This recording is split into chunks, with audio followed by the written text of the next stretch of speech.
بسم الله الرحمن الرحيم. ازيكم يا اصحابي؟ عاملين ايه؟ ان شاء الله النهارده هنعمل خلطه انضف بيها الانتريه بتاعي. بس الانتريه بتاعي آه قطيفه قطيفه اللي هي الناعمه دي، قطيفه الناعمه قوي، او في مش عارفه بيقول عليها شمواه او كده، مش عارفه بالظبط. هي قطيفه ناعمه هتشوفوها معايا دلوقتي. فده ما ينفعش ولا صابون يترش ولا ينفع احط الخلطه اللي انا بعملها اللي هي بيكربونات والحاجات دي، ما تنفعش مع الانتري بتاعي. وهو مش يعني هو نضيف الى حد ما يعني. تعالوا نشوف دلوقتي احنا هنعمل ايه. بسم الله الرحمن الرحيم. اول حاجه، اولا دي ازازه فاضيه عندي، تمام. المهم انا دلوقتي حطيت فيها معطر، تمام، اللي هو الديتول، سوري، ال الدوني. حطيت الدوني المركز، بس عملته بشويه ميه كده اهو زي ما انتوا شايفين. دي ميه بدوني، تمام. وهحط شويه خل عليهم،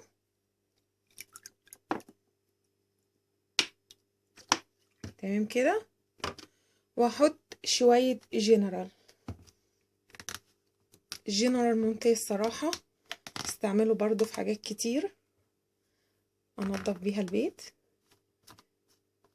هنحط كميه صغيره جدا عشان هو برضو كتره، فانا حطيت كتير شويه. كتره بيعمل رغاوي وانا مش عايزه رغاوي كتير. المهم دلوقتي ايه، هنحط ال الخلطه ديت، هحطها فين؟ في الازازه بتاعتي، وهركب عليها الاول، هرجها، هقفلها بالغطا بتاعها وبعدين ارجها.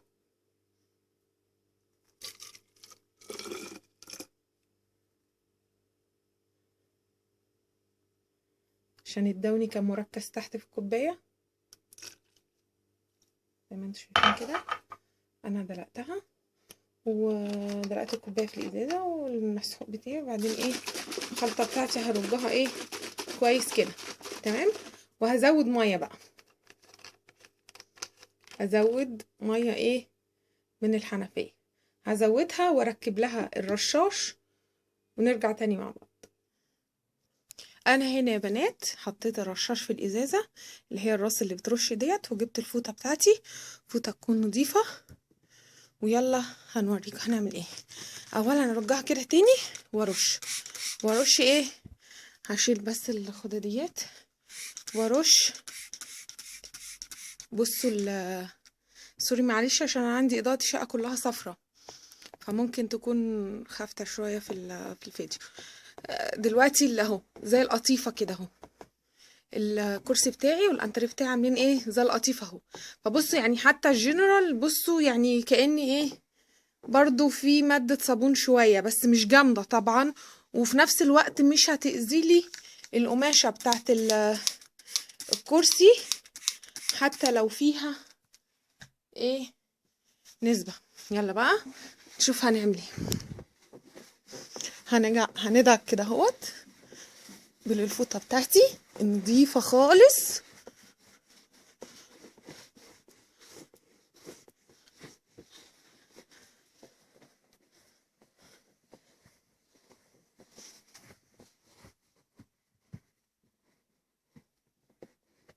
خلي بالنا من الاماكن اللي زي ديت بيبقى موجود فيها تراب، تمام.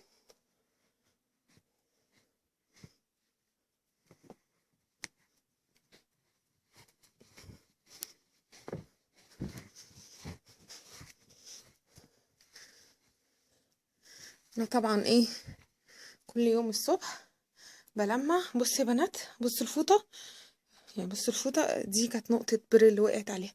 بصوا الفوطه بقى فيها ايه، تراب اهوت اللي احنا ممكن ما نشوفوش. يعني هو كان باين لي نظيف جدا، كانش فيه، كان ما فيهوش اي حاجه غير يعني انا شايفه فيه تراب بسيط، تمام. بصوا بقى، انا دايما اعمله على طول باستمرار، فعشان كده ايه محافظه عليه. يلا بقى نعمل القعده. معلش انا ماسكه الموبايل بالايد التانية.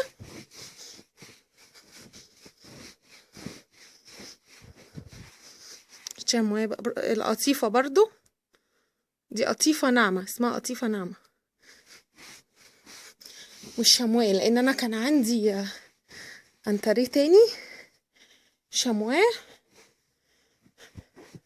امريكاني، بس عملت له تلبيسه طبعا لان الشمواه صعب جدا اللي هو ايه بينضف. احنا دلوقتي كده يعني هو الكرسي ما فيهوش حاجه، بس انا دايما المع باستمرار عشان ما يتراكمش على التراب يمسك في الكرسي جامد. تمام كده، انا كده عملت الكرسي بتاعي، وهعمل بقيه الكراسي وكنبه الانتري برضو. تمام، تابعوني ونكمل. ده الكرسي التاني يا بنات، مرش كتير يعني، هنا يا دوبك عشان نشيل الترابه اللي ايه اللي بتبقى على الوش ديت، مش هرش كتير.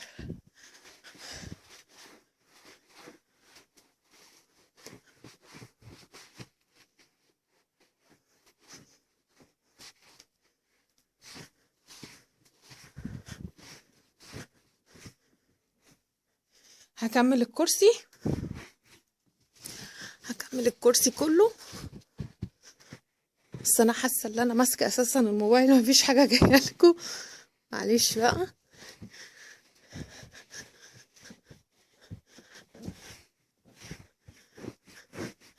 بقول لكم الانتريه بتاعي نظيف لاني دايما باستمرار بعمل الحركه ديت.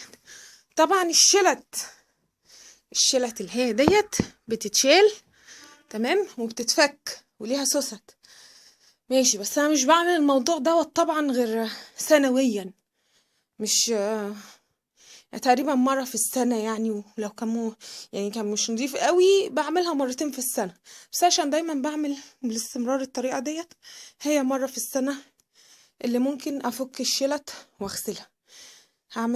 معلش انا بنهج لان انا تعبانة فسامحوني بقى، هستريح شوية ما عملتش حاجة لسه، بس هستريح شوية واكمل بقى كنبة الانتريه، وده برضه هعيد عليه مسح تاني. هنا يا بنات دي الكنبة، هرش برضو ومش كتير، احنا يا دوبك بنشيل الترابة اللي على الوش.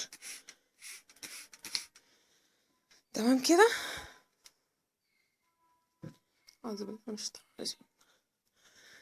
تمام كده. دلوقتي هنبتدي نمسح بقى نشيل الترابة اللي على الوش. طبعا انا بقول كده للبنات اللي اولا الانتر بتاعها نفس القماشة بتاعتي، خلاص يعني بقول كده البنات اللي الانتريه بتاعها نفس القماشة بتاعتي خلاص. وغير كده اولا ما يكونش متطرب قوي يعني، بتاعي يا دوبك يعني كده هيلمعه ويخليه زي الفل. اللي انا بعمله له ده هيلمعه وهيخليه زي الفل، وهوريه لكم في الاخر. طب هنا في دبوس طرحه حد شبكهولي وانا معرفش كده احنا بنعمل الظهر. معلش اضاءة شقتي لونها اصفر. بقول تاني هخلص كنبة الانتريه وارجع لكم تاني. كده يا بنات انا خلصت الانتريه بتاعي، شلت الترابة البسيطة اللي على وش الانتريه بتاعي زي ما انتوا شايفين اهو، بتهيألي باين اللي هو منظره جميل ونضيف وكأني لسه جديد زي ما انتوا شايفين كده.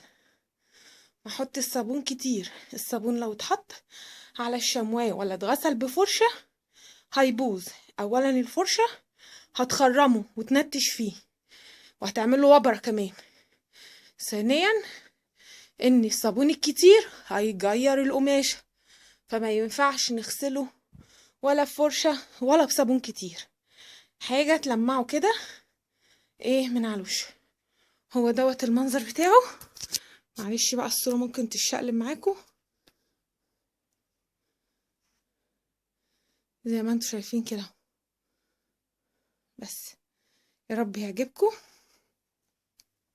وتعملوا لي لايك وشير وسبسكرايب عشان يوصل لكم كل جديد مني. شكرا والسلام عليكم ورحمة الله وبركاته.